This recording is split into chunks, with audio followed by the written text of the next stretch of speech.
đi cầm mưa nữa ok cho bón xong xuôi cho một bòn thì nữa bón cho một ấy đấy chụp khi đâu thì rồi bón ở chụp màn này bón cho nó sai pi sai rồi thì thế nào mới bón biết con màn lẹ đấy bón hồi này con nó tục chỉ mua cùng vậy nè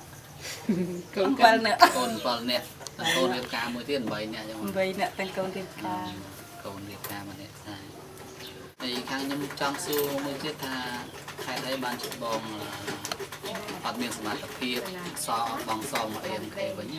mà bị ăn rồi ạ ba rồi ạ ba một hai cột tray tray đó là tray môi vậy bong cột tray này nàyคือสไลด์รถไตรเลย chẳng ăn miền sầm mặt kia đó tại sao ăn miền tray bong sẽ ở đây có này của đi คือគ្រូមកថែបានមកនងគឺមិនចេញបើជាពួកអង្គការច្រើន ច្រើន ចា thì con ba nó riêng đây nó ban bao nhiêu tiền nào làm được vậy em khay em khay chui bóng rồi làm chế đây chế luôn nè ចា em khay chui cừu chui đây mà vừa riêng គ្រូ em មកបណ្ឌីពីខែកន្លះកន្លែងពីកន្លែងចា ไอ้บ้องเกิดอย่างนั้นได้ยังตัวการไปตีแต่เอ็มเคบานประกาศหลังจุดปวดบ้องนั่นแหละบ้องสวยบ้องเจ๊เตยมีบ้องมียังบ้องเกิดอย่างไม่ได้ยังโดน ខំប្រឹងដែរណា ไอ้บ้องมีอยู่บ้านอย่างไม่ได้จำพวกกลุ่มโรงนั่งตัวทาออกคนมาจำพวกกลุ่มโรงนั่งหรือก็นั่งละอ้อหรือก็มันละอ้อไม่ใช่บ้อง អូតាលោកគ្រូអរគុណលោកគ្រូ ทำช่วยบ้านดี ខំជួយបាត់ដែរអត់មានមកលបរួ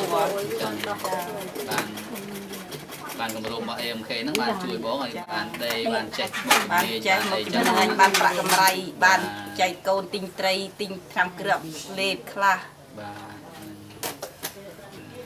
មាននេះទេអត់ ហើយអញ្ចឹងផលិតផលដែលបងធ្វើបានហ្នឹងគេនឹងយកទៅលក់នៅខាងក្រៅហ្នឹងណាអញ្ចឹងបងមានវិបល់យ៉ាងម៉េចដែរចំពោះអ្នកដែលបានទិញផលិតផលរបស់បងណា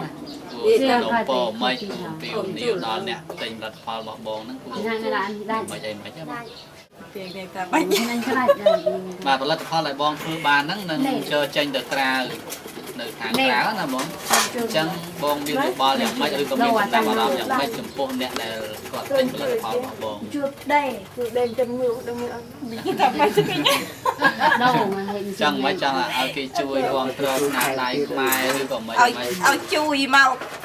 អ្នកដេទាំងអស់គ្នាណៃទីតំណើគ្រូ ចឹង ចា ទៅរួចផងឲ្យឈប់ទៅសងរួចខំទៅដេកមកទី ឲ្យបានទៅចម្រើនទៅមុខទាំងអង្គការទាំងជាពលរដ្ឋដែលជាពួកនេះឯង ចឹងសូមពីវនាទៅដល់អ្នកដែលទិញផលិតផលរបស់យើងហ្នឹងឲ្យគាត់ជួយគ្រប់គ្រងស្នាដៃខ្មែរយើងណា បើប្រជាជនអត់យ៉ាងនេះឡើងទៅស្រុកថៃឡើងចង់អត់ហើយលោកគ្រូអើយ ពីទីđâyនឹងឡើងវិញចឹង ចាជួយឲ្យឡើងគម្រោងណៃឡើងវិញទៅ ដើម្បីជួយជនក្រីក្រ ជួយក្រីក្រទឹកពិភព អូខេចឹងអរគុណច្រើនមកណា ចាអូខេ ជួបមិនដល់